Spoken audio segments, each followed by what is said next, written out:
พี่น้องกับทักทายสบายดีเด้อพี่น้องสบายดีกันตอนค่ำคืนตอนดึกๆดื่นๆน้องปัจจุบันทุกคนกับซ่องบาวลีสะพานบุญชาแนลเนาะพี่น้องเนาะเป็นซ่องสำรองของบาวลีแต่ว่าตอนนี้ก็สิเป็นช่องหลักแหละเพราะว่าลงในช่องนี้ตลอดบัดนี้ก็ได้เพราะว่าช่องใหญ่ก็ยังมีปัญหาอยู่ยังแก้บ่ตกบ่แตกนะพี่น้องเนาะเรื่องการสร้างรายได้ก็ได้พี่น้อง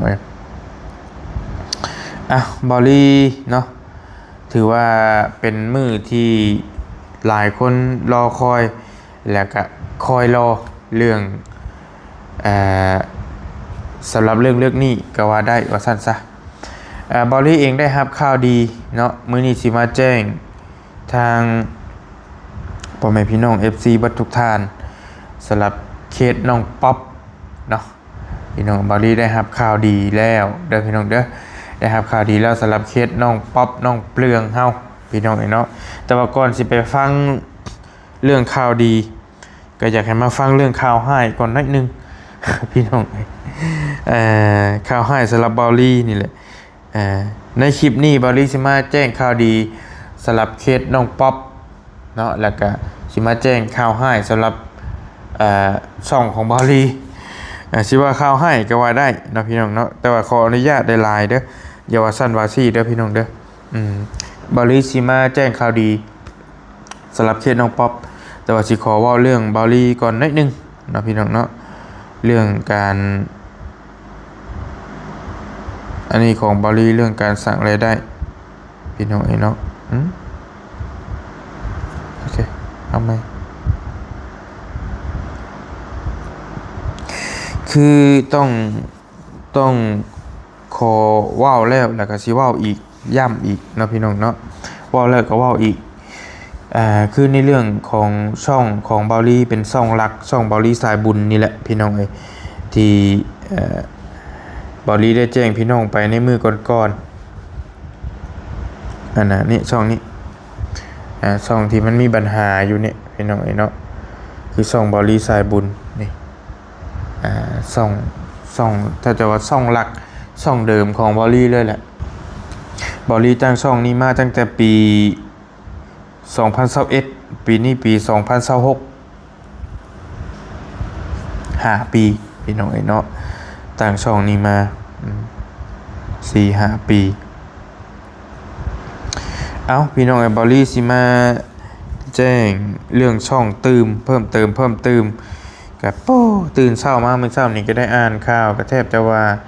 เข้าสุดพี่น้องทางบอลลี่เองก็เรื่องช่องพอบอลลี่ให้ทางอาจารย์คนหนึ่งเพิ่นเชี่ยวชาญเกี่ยวกับ YouTube นี่ให้เพิ่นส่งให้เพิ่นแก้ให้นะให้เพิ่นแก้ให้แล้วเพิ่นก็ส่งข้อความไปหาทางทีม YouTube แล้วก็รอมื้อก่อนเพิ่นส่งไปแต่มื้อก่อนนั่นแหละเฮาก็รอคำตอบว่า YouTube เพิ่นสิตอบมาแนวใดจริงๆอันเพิ่นตอบมาเทื่อ2เทื่อแล้วแหละเพิ่นว่าและช่องของคุณน่ะละเมิดหลักเกณฑ์ชุมชนแต่ว่าบัดนี้บอลลี่ให้ทางอาจารย์เพิ่นแก้ให้ก็เลยให้เพิ่นโต้ตอบกับทางเจ้าหน้าที่เพิ่นนั่นแหละแล้วบัดนี้บ่แม่นสิว่าเฮาเขียนไปเดี๋ยวนี้เพิ่นสิตอบเดี๋ยวนี้เลยบ่นะพี่น้องเฮาเขียนไปมื้อนี้อีกมื้อ2มื้อกว่า YouTube เพิ่นสิตอบมาเนาะมันบ่ได้ตอบง่ายๆเด้เพราะว่าเพิ่นก็เข้าใจแล้วว่า YouTube มันหลาย YouTube ทั่วโลกก็เพื่อสิฮอดคิวเฮาก็บ่แม่นง่ายเนาะพี่น้องหลายคนที่เป็นครีเอเตอร์นี่น่าสิจักอยู่ดอกที่เป็น YouTube นำกันที่เป็น YouTube หรือว่า Facebook แต่บ่ Facebook เพิ่นตอบไวหรือบ่ Facebook นี่ส่งไปตั้งแต่มื้อก่อนแล้วเพิ่นตอบมาแล้วเพิ่นบอกว่าต้องขออภัยนะสำหรับการตอบล่าช้าครับได้รับทราบในส่วนของการสร้างรายได้ในช่องแล้วเข้าใจว่ากังวลจะช่วยเหลือต่อไปถ้าอย่างไรต้องแจ้งข้อมูลนะตามรายละเอียดจากทางทีมที่ประสานดังนี้อีกครั้งครับนะเราได้ตรวจสอบแล้วเราได้ตรวจสอบนะ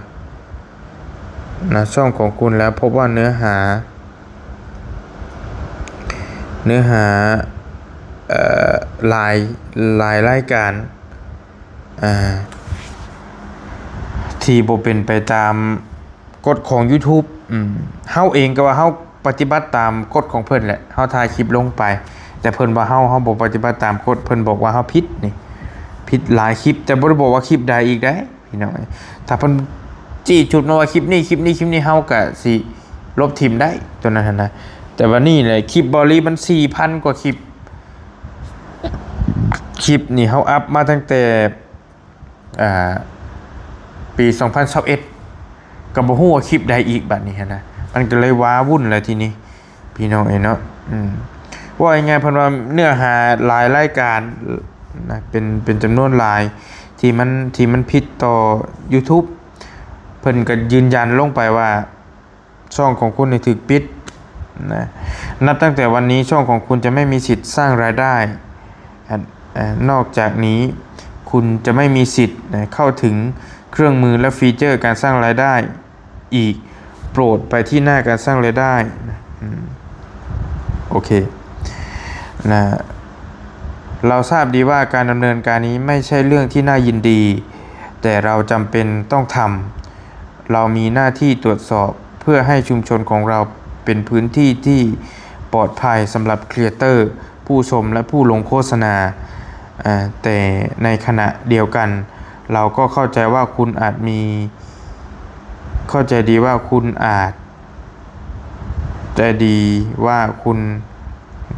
ทำผิดพลาดโดยไม่ตั้งใจคุณจึงยังสามารถสมัครเข้าร่วมโปรแกรมพาร์ทเนอร์ YouTube อีกครั้งได้อีกใน90วันนะระยะ90วันนี้จะช่วยให้คุณจะช่วยให้คุณมีเวลาดำเนินการเปลี่ยนแปลงกับช่องเพื่อให้เป็นไปตามนโยบายของเราก็เพิ่นกะว่าจาดีนะนี่บ่ฮู้ว่าเป็น AI บ่เขียนมาดูว่าเป็นคนก็บ่ฮู้น่าจะเป็น AI อย่างงี้นะอาจารย์ว่าเป็น AI ตอบมา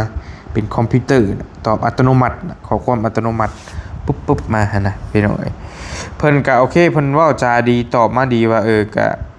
ก็ต้องขอโทษหลายๆที่ต้องปิดช่องแล้วก็เพิ่นก็เข้าใจว่าเรื่องที่เพิ่นดำเนินการนี่บ่แม่นเรื่องที่น่ายินดีสำหรับเฮาแล้วก็แม่นเฮาก็บ่ได้ยินดีเพราะว่ามันก็เพื่อเฮาสิสร้างช่องมาได้ก็บ่แม่นง่ายนะพี่น้องและเพิ่นก็เข้าใจดีว่าเฮาอาจจะเหตุผิดพลาดโดยบ่ได้ตั้งใจอีกได้เพิ่นก็บอกว่าแต่เฮานี่ก็เฮาก็มั่นใจตัวเฮา 100% แล้วว่าเฮาบ่ได้มีความผิดอีหยังนะถ่ายคลิปไปก็ถ่ายไปปกติถ่ายช่วยเหลือถ่ายอย่างต่างๆถ่ายด้วยความเมตตาปราณีต่อเพื่อนมนุษย์น้ำกันซอยซื้อหน่อไม้ซอยซื้อเฮ็ดซื้อผักอีหยังต่างๆเนาะคลิปที่มันโป้เปื่อยที่มันมีความรุนแรงอย่างต่างๆเฮาระวังสุดๆแหละแต่เพิ่นก็ยังว่าเฮาผิดอยู่ดีเฮาก็ต้องยอมรับว่าเฮาผิดพี่น้องเนาะก็ย่าและบ่เป็นหยังแต่ว่ายังมีโอกาสเข้าร่วม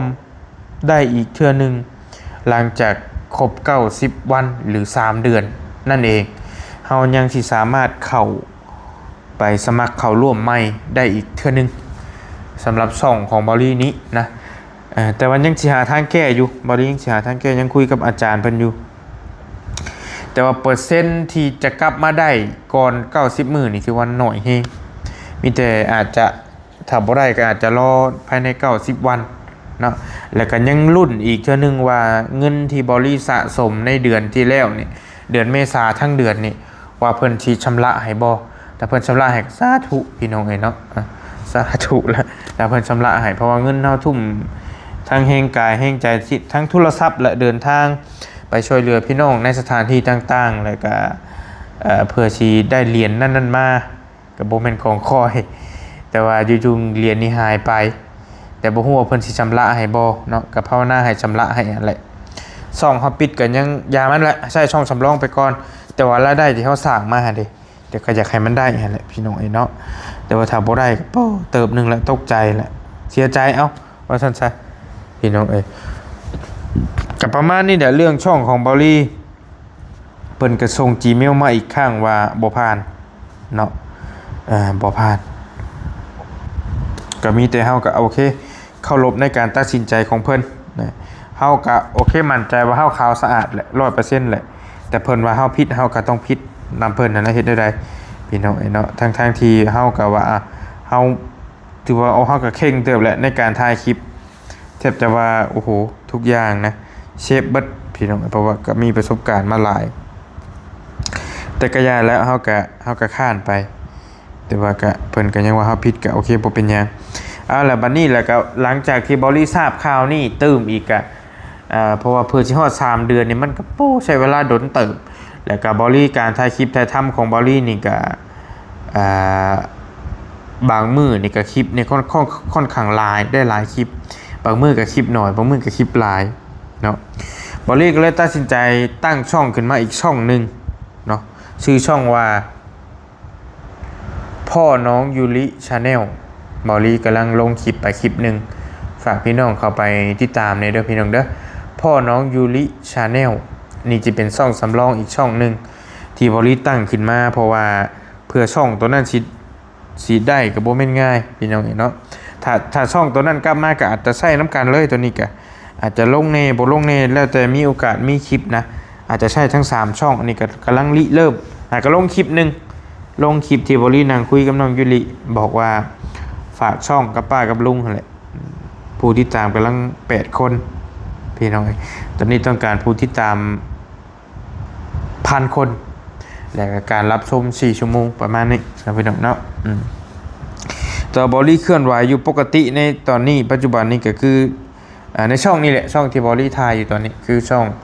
บริสะพานบุญชาแนลในช่องนี้นะพี่น้องเนาะก็เคลื่อนไหวในช่องนี้ซะเป็นประจำพี่น้องแล้วก็มีช่องสำรองที่บริขึ้นให้ที่นี่ฮะก็ซีเคลื่อนไหวในช่องนี้เน่นะเป็นบางโอกาสเป็นบางเวลาแต่ว่าส่วนลายสิตอนนี้แหละเป็นหลักช่องบริสะพานบุญชาแนลนี่แหละพี่น้องเนาะเอากับประมาณนี้เรื่องช่องบริว่าลายแล้วก็ให้เงาพี่น้องเนาะแล้วก็อยากมาว่าเรื่องน้องป๊อปบาทนี่ก็ได้ในที่สุดก็ถือว่าได้รับข่าวดีเป็นมือที่รอคอยพี่น้องเพราะว่าบอลลี่เองก็รอฟังข่าวนี่อยู่เนาะจาก FC จากผู้ใหญ่ใจดีบอลลี่ได้รับความเมตตาจากผู้ใหญ่ใจดีท่านหนึ่งเพิ่นฝากเงินมา 10,000 บาทเนาะไว้ซอยน้องป๊อปซื้อที่ดินพี่น้องเนาะหรือว่าเป็นเงินกีบกับประมาณ6 ล้านปลายๆเนาะ 10,000 บาทเนี่ยเพิ่นก็สิหักออกไปอยู่200 บาทค่าธรรมเนียมแล้วก็สิเหลืออยู่ 9,800 เนาะพี่น้องเนาะเบิ่งบริสิหารเบิ่งบัดนี้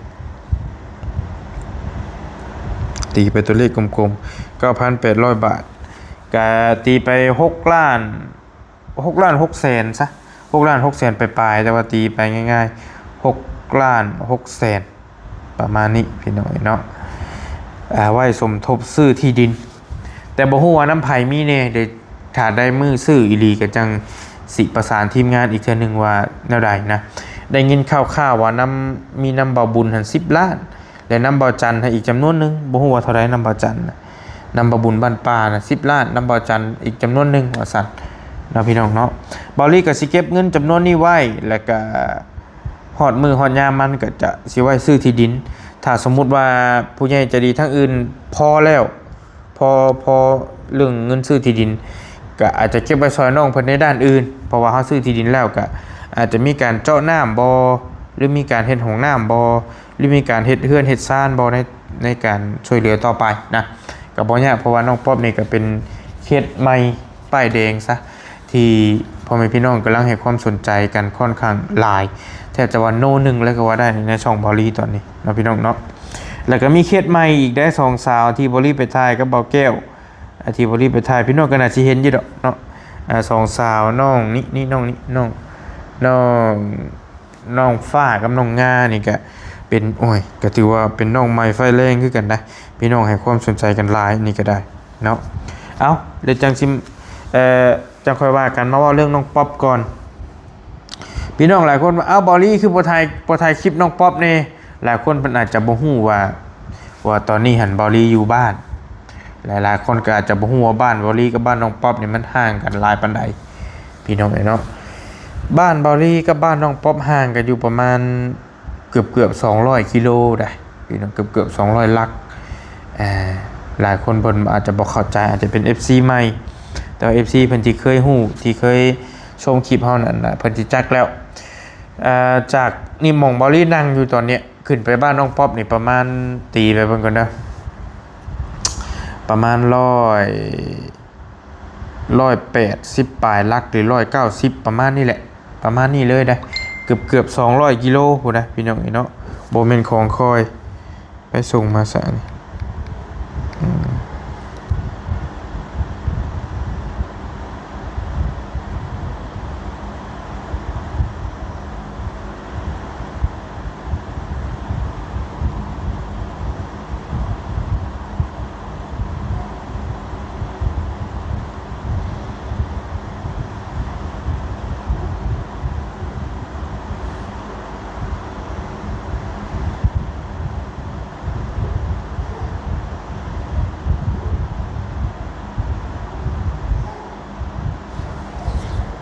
โอเค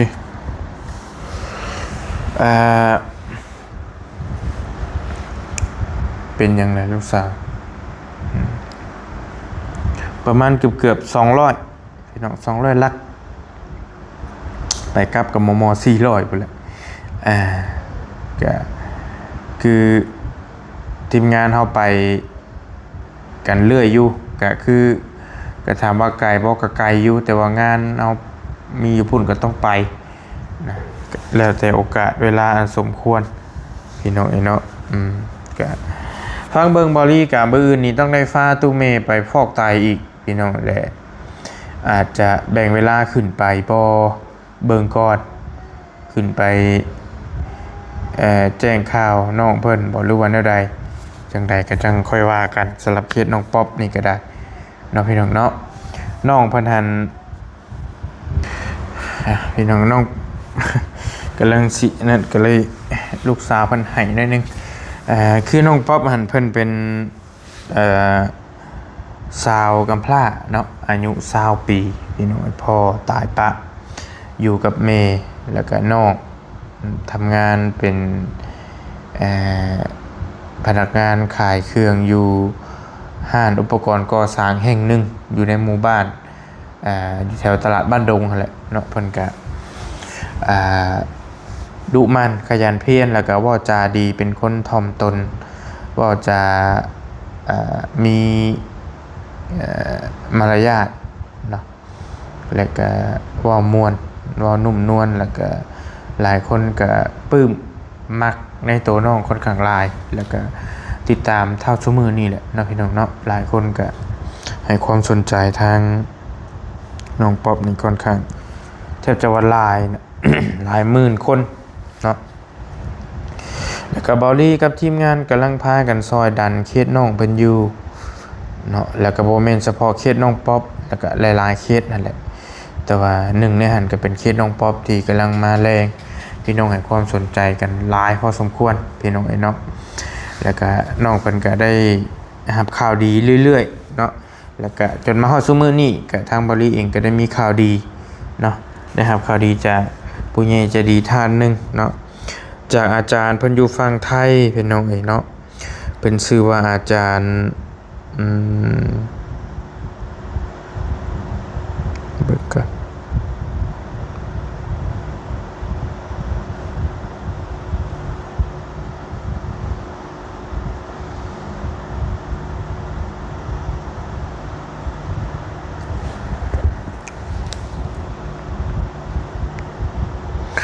เป็นชื่อว่าอาจารย์สุริยาศรีวิเศษเนาะสุริยาศรีวิเศษเป็นอยู่ทางฝั่งไทยก็ต้องขอขอบใจนะขอบคุญของคุณพระอาจารย์เป็นอย่างสูงที่มีความเมตตาต่อน้องป๊อปเนาะแล้วก็ครอบครัวเพิ่นบาลีจะเก็บเงินนี้ไว้และถ้าได้ขึ้นไปมื้อใดแล้วก็จังสิไปแจ้งน้องเพิ่นแล้วก็จังสิปรึกษากับทีมงานว่าสิซื้อให้น้องเพิ่นมื้อใดสิเห็นดีแนวใดจังใดที่จะได้มองใดคือเห็นว่ามีการไปเบิ่งที่แปลงไม้น้ำเน่นะตามที่เบิ่งคลิปในทีมงานกับบ่ฮู้ว่าสิลงเอ่ยกันแบบใดก็จังสิขึ้นไปเบิ่งอีกเทื่อนึงก่อนตัวจริงก็จังค่อยว่ากันนะพี่น้องเนาะตัวนี้ก็ได้แต่ว่าอย่างน้อยก็ โอเคนำบอลี่มีแหละประมาณ6ล้านปลายนำบบุญมีอันน่ะนำบบุญมี10ล้านก็พอดีเป็นอันน่ะ16ล้านซะนำรวมกับบอลี่ก็เป็น16ล้านแต่นำบอจันนี่บอลี่บ่ได้เบิ่งคลิปจบ ว่าเพิ่นมีเท่าใดนะก็บ่ฮู้คือกันว่าแนวใดถ้าเพิ่น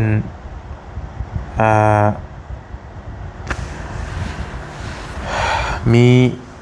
เท่าไรก็จัง ขออภัยจังไปรวบรวมกันนะพี่น้องเอ้ยกันน้ำบอลี่บอบุญบอจันนี่ก่อยกันว่าที่มัน20ล้านนี่ก็เบิ่งก่อนโมแล้วได้นี่เบิ่งเนาะมีน้ำบอจันเท่าใดบอจัน Channel ยังบ่ได้เบิ่งคักคลิปมันก็ยาวแน่เด้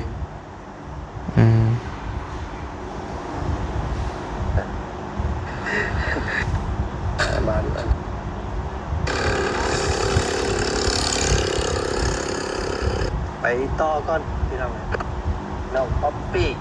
อยู่เอพับกับพอเมื่อนำเลยพี่น้องเขาแบบคือเขาละเอากินข้าวบางมือเขากันเราต้องกินนะบ่ไว้บ่กัดเอาป๊อปเพิ่นพี่น้องเลยเนาะนี่แหละเนาะช่วงเช้าแบบนี้ปวดตายเขาต้องเลือกไปมีครบเพิ่น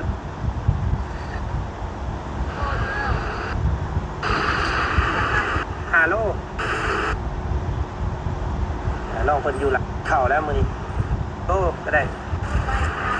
ฮะพูดไปแล้วบึกปีนี้หากันเด้อเอาอีกรอบ2แล้วนี่เนาะโคกับปลาสีพวกโอ้ไม่ขึ้นแล้วบ่ยังหาบ่พออยู่จักอยู่หม่องใดคลิปมันก็ยาวจักอยู่หม่องใดว่าบ่จันว่าแจ้งนะบ่ได้บอกเลยว่าเท่าใดมีเท่าใดบอกอยู่หั่นแหละแต่ว่าบอลี่หาบ่พอในตอนเพิ่นบอกหั่นมันก็คลิปก็ยาวมันก็ตอนเปิดคลิปบ่มันก็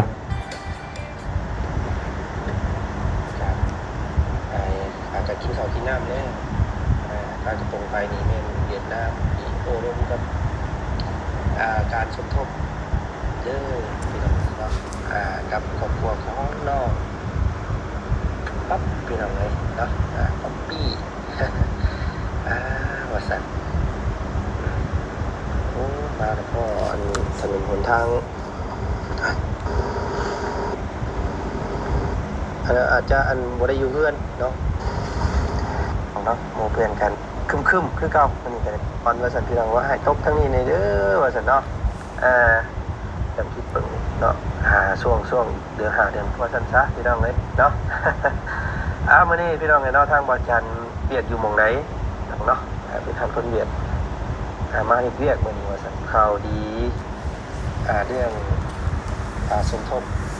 งบในการซื้อที่ดินพี่น้องของเนาะเพิ่นสักเนาะก่อนอื่นเลยเนาะทางบ่อจันก็ต้องขอบมื้อนี้แม่เพิ่นได้เบิ่งได้ชมทีมงานของพวกเขาลาดเนาะเพราะว่าทางเบาบุญบัดทีมงานของพวกเขาเนาะได้มาถ่ายมาทำน้องเพิ่นที่ดินยังบ่พอว่าซั่นพี่น้องเนาะยังขาดอีก5 ล้านเนาะเพราะว่าทางเบาบุญบัดตาเพิ่นมีแล้วพี่น้องเลยนะ10 ล้านเนาะยังขาดอยู่5 ล้านว่าซั่นซะพี่น้องเลยนะครับพอดีแม่เพิ่นว่าเนาะซอยน้องเพิ่นอีกแห่งนึงว่าซั่นพี่น้องเลยผ่านทางช่องของว่าจันเด้อว่าซั่นเนาะนี่ก็โอ้ยขอบพระคุณทางนี่วันสิริเพชรหลายเด้อพี่น้องเลยที่เพื่อแพร่เนาะตกตัวภาพเบิ่งให้น้องเพิ่นจับเพิ่นบายเด้อพี่น้องเนาะเพราะว่าต้องเก็บไว้วันซี่เนาะจังอยู่ดีมีแห้งจังมีแต่ครบเพราะว่าสิเฮ็ดธุรกิจใจซำใดแล้วก็สิกับเพิ่นแต่ว่าลูกค้าเพิ่นก็บ่ได้มีเด้ให้มาถ่ายมาทำน้องเพิ่นฝากอินเทอร์เน็ตกับผลว่าซั่นตั้งใจพี่น้องเบียดอยู่หม่องใดเนาะไปทำคนเบียดมาเฮ็ดเวียกมื้อนี้ว่าซั่นพี่น้องเลยเนาะจังเลยเรื่องคือว่าจะไปเบิ่งได้ชมทีมงานของลาดเนาะเพราะว่าทางเบาบุญบัดตาเป็นคือว่าขาดอยู่5 ล้านน่ะเพิ่นซอย5 ล้านบ่ก็บ่ ก็คือว่าบ่คือฟังบ่ชัดเจนปานใดบ่ลีก็ได้เนาะ ก็ได้ยินคร่าวๆว่าเราว่า5 ล้านนี่แหละเขาว่าน้ำบ่อจันทร์มี5 ล้านก็ถือว่าโอเคละที่ดินบ่ฮู้ว่า15 ล้านบ่เพิ่นสิเอาตัว15เพิ่นสิเอาตัว15 ล้านบ่หรือว่าจังใดก็ก็พอบรี่ก็ต้องยอมรับว่าบ่ได้เบิ่งคลิปอีหลีเพราะว่ามันหลายคลิปหลายจากคลิปไผคลิปยานะก็เข้าใจพี่น้องจะบ่เป็นหยังเดี๋ยวสิประสานทีมงานใหม่เพราะว่าเฮาก็มีหยังก็ถามกันในกลุ่มหั่นล่ะมีกลุ่มกันอยู่ถามกันว่าอีหยังจังใดขาดเหลือเท่าใดจังใดหันนะก็จังค่อยว่ากันเอ้านี่ก็คลิปยันยืดยาวแล้วก็บอรี่สิขอตัวไปพักผ่อนแน่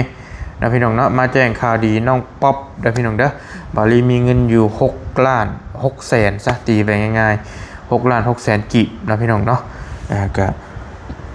มาแจ้งไว้ณที่นี้ขึ้นไปก็จังสิแจ้งพี่น้องใหม่อีกเทื่อนึงเนาะก็ต้องขอขอบใจขอขอบคุณในหลายทางพระอาจารย์สุริยาเนาะศรีวิเศษเพิ่นอยู่ทางฝั่งไทยที่มีความเมตตาต่อครอบครัวน้องป๊อปเนาะก็ให้พระอาจารย์อยู่เย็นเป็นสุขกายสุขใจเนาะให้พระอาจารย์อยู่เป็นห่มเป็นเงาเนาะให้เจริญในศีลในธรรมให้มีอาพาธน้อยมีโรคน้อยให้อยู่สบายเนาะให้มีพละกำลังเนาะให้เจริญในศีลในธรรมสาธุเด้อเนาะเอาไว้เจอกันคลิปหน้าไว้เจอกันโอกาสหน้าพี่น้องแล้วก็บริจังสีมาบอกพี่บอกน้องใหม่สำหรับเคสน้องป๊อปนั่นใดก็จังคอยว่ากันเนาะแล้วก็เรื่องช่องบริเรื่องบัญชีอย่างก็ยังบ่ได้มีแต่มืดมนไปเบิดบริตอนนี้บ่อยากว่าลายเมื่อยพี่น้องอยู่ดีมีแห้งไปละบ๊ายบาย